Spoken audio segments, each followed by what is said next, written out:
नमस्कार, मैं Mohan Dubey. VSRS news में आप सभी का स्वागत है। आइए नजर डालते हैं देश और दुनिया की तमाम टॉप 10 खबरों पर। एंटिलिया केस के बाद हो रहे नए खुलासों ने महाराष्ट्र सरकार की मुश्किलें बढ़ा दी हैं और भाजपा को हमलावर होने का मौका दे दिया है। इसी सिलसिले में नेता विपक्ष देवेंद्र फडणवीस की अगुवाई में भाजपा नेताओं ने महाराष्ट्र के राज्यपाल भगत सिंह कोश्यारी से मुलाकात की। इस दौरान पूर्व पुलिस कमिश्नर परमवीर सिंह के आरोपों, ट्रांसफर विवाद और सचिन वाजे समेत कई मामलों में भाजपा ने राज्यपाल के दखल की मांग की। शिवसेना के संजय राउत ने कहा कि जो लोग मिलने गए वे सब भाजपा के नेता हैं और भाजपा के कार्यकर्ता हैं। राज्यपाल भी भाजपा के ही कार्यकर्ता हैं।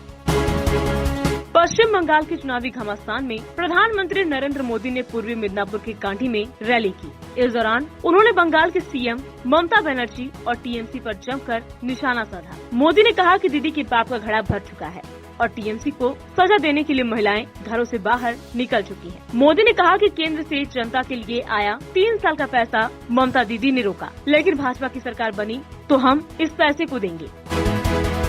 भारत और पाकिस्तान के बीच रिश्ते सुधारने की दिशा में एक साथ कई लेवल पर पॉजिटिव कोशिशें शुरू हो चुकी हैं। 2.5 साल में पहली बार पाकिस्तानी अफसरों का दल दिल्ली पहुंचा और मंगलवार को सिंधु नदी का जल बंटवारे पर स्थायी आयोग की 2 दिन की बैठक शुरू हुई। भारतीय अफसरों का कहना है कि इस बैठक के साथ ही दोनों देशों के संबंध पटरी पर लाने की खिड़की खुली है। पुलवामा हमले के जवाब में बालाकोट एयर स्ट्राइक के बाद ये पहला मौका है जब पाकिस्तान और भारत के अधिकारी आमने सामने बैठकर मुलाकात कर रहे हैं।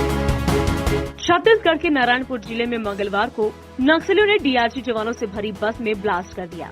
इस हमले में 5 जवान शहीद हो गए, जबकि 14 घायल बताए जा रहे हैं। ब्लास्ट के दौरान बस में 24 जवान सवार थे। सूचना मिलते ही बैकअप फोर्स को मौके पर रवाना कर दिया गया। सभी जवान एक ऑपरेशन में शामिल होने के बाद लौट रहे थे। छत्तीसगढ़ के डीजीपी डीएम अवस्थी ने घटना की पुष्टि की है। बस्तर के आईजी पी सुंदरराज ने बताया कि नारायणपुर में नक्सल विरोधी अभियान के बाद डीआरजी फोर्स वापस लौट रही थी। उसी दौरान एक आईईडी ब्लास्ट में बस के ड्राइवर समेत 5 जवान शहीद हो गए। रंग भरी एकादशी के चौथे दिन बाबा विश्वनाथ माता गौरा को मायके से विदा कराकर कैलाश लौटने की परंपरा है। मंगलवार शाम को तीसरे दिन काशीपुराधिपति गौना कराने अपने ससुराल पहुँचे, जहाँ खास रंग भरी ठंडई से बाबा और बारात का स्वागत किया गया।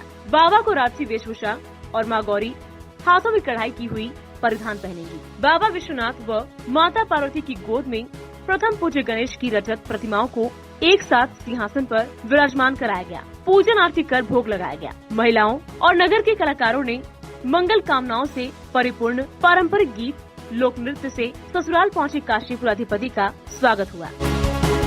विधानमंडल के बजट सत्र के 20वें दिन पुलिस अधिनियम बिल 2021 के विरोध में जबरदस्त बवाल हुआ। 4 बार कार्यवाही स्थगित होने के बाद विपक्ष के विधायकों ने विधानसभा अध्यक्ष विजय सिन्हा को उनके चेम्बर में बंधक बना दिया। डीएम और एसएसपी के साथ धक्का मुक्की की गई। चेम्बर के पास विपक्ष के विधायक पुलिस कर्मियों से भी भिड़ गए। इसके बाद एक एक कर विपक्ष के विधायकों को सुरक्षा कर्मी बाहर फेंकने लगे। इस दौरान मखदुमपुर से राजद विधायक सतीश कुमार दास बेहोश हो गए। बताया जा रहा है कि विधानसभा के इतिहास में पहली बार इस तरह का बवाल हुआ। हाई वोल्टेज ड्रामे के बाद सीएम नीतीश कुमार के भाषण के बाद बिहार विशेष सशस्त्र पुलिस विधेयक 2021 को पास कर दिया गया।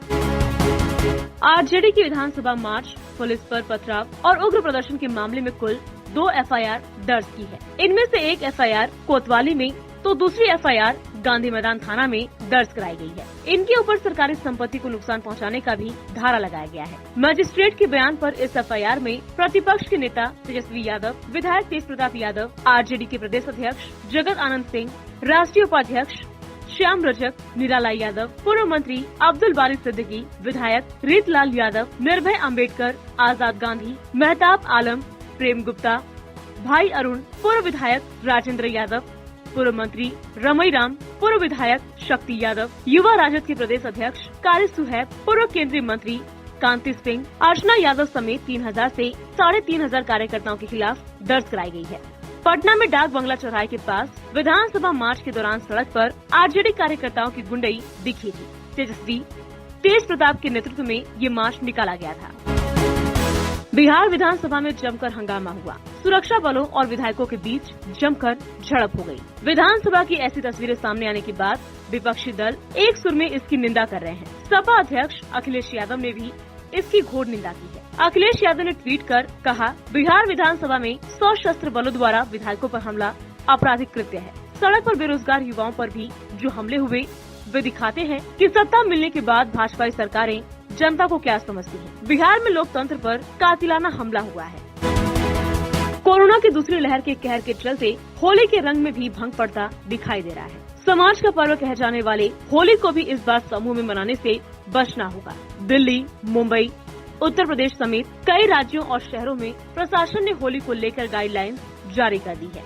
ऐसे में त्योहार मनाने के साथ ही इन गाइडलाइंस का भी ध्यान रखना होगा ताकि रंग में भंग की स्थिति न पैदा हो। दिल्ली सरकार ने मंगलवार को ही आदेश दिया है कि सार्वजनिक स्थानों पर होली समेत दूसरे आयोजन मनाने पर रोक रहेगी। DDMA ने अपने आदेश में कहा है कि दिल्ली में कोरोना के केसों में लगातार इजाफा हो रहा है और सार्वजनिक जगहों पर उत्सव मनाने के लिए लोगों के जमा होने से कोरोना के फैलाव का खतरा बढ़ जाएगा। ऐसे में फैसला लिया जा रहा है कि सार्वजनिक जगहों पर होली समेत दूसरे आयोजन मनाने पर रोक रहेगी।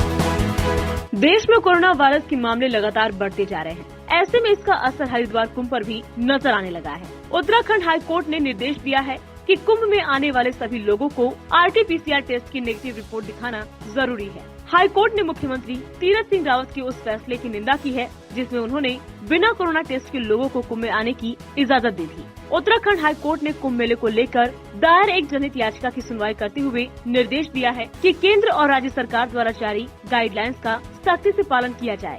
इसके अलावा कोर्ट का कहना है कि जिन लोगों को वैक्सीन लग चुकी है यदि वो अपना सर्टिफिकेट दिखाते हैं तो उन्हें छूट मिल सकती है। बाकी सभी लोगों के लिए टेस्ट करवाना और नेगेटिव रिपोर्ट होना अनिवार्य होगा।